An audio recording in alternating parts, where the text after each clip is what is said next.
Well, for me, I think we added a record number of new customers, I think the most in the industry, so that was very pleasing. And some notable customers was Skybet, Mansion, Aspire Global, which is obviously a company that's just IPO'd recently. So that was very pleasing. We also launched a sportsbook for the state lottery operator in the Czech Republic, Sazka. And I think we're really well positioned now to leverage that with other lotteries around the world, so that was very pleasing.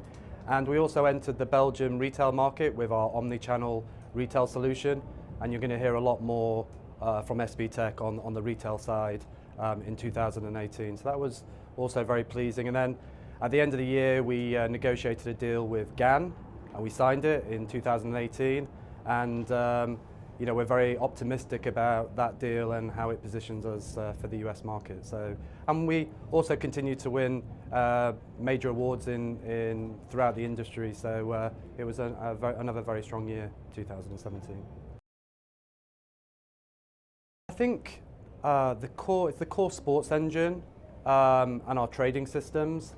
I think our key USP, and also the depth of coverage and depth of markets are also quite unique. We've got very modular architecture, which allows us to be innovative and launch products very quickly. Strategically, we've decided to be the first to go into regulated markets, and I think that's a big USP, ahead of our competition, establish market share. We have very, very talented people, and this is a people industry.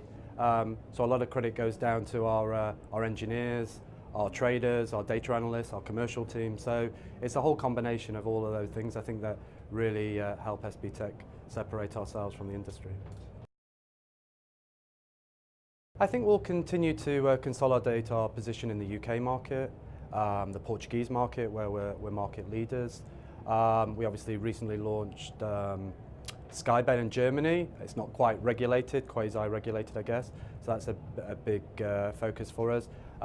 You'll see us announce in the coming weeks some big deals in the Scandinavian market. So that's going to be a big focus for us.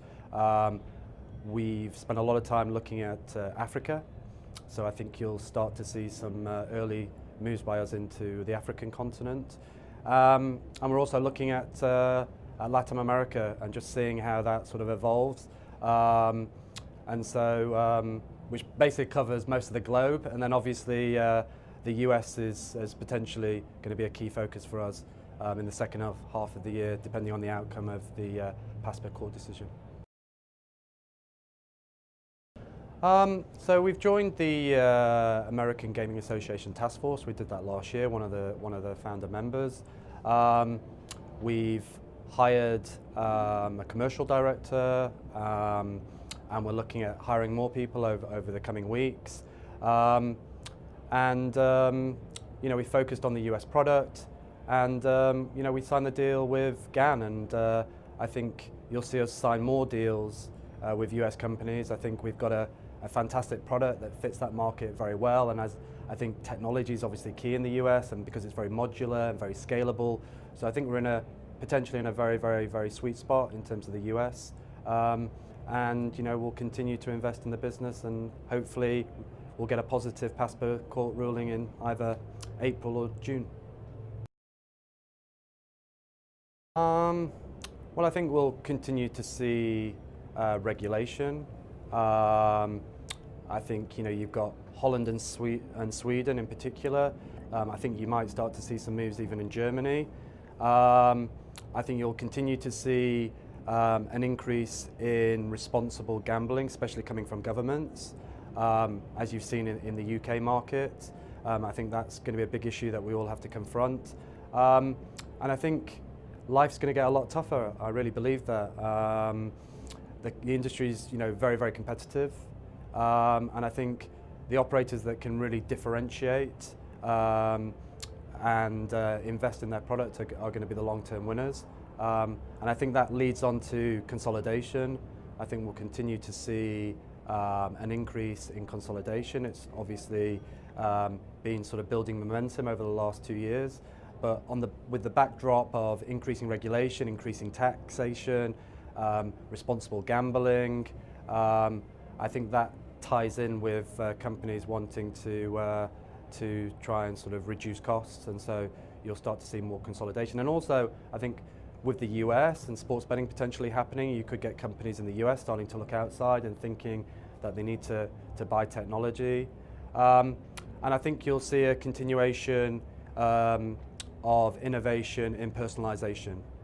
We've spent a lot of time focusing on personalization, localization, and I think you'll start to see that evolve as we go through the year with a lot more AI, machine learning around that area. So I think that's going to be a big area of focus. And I think, esports is something that's still, relatively small, but I think, again, that's gaining traction. And I think you'll continue to see more news flow, more operators sort of looking to expand their esports products.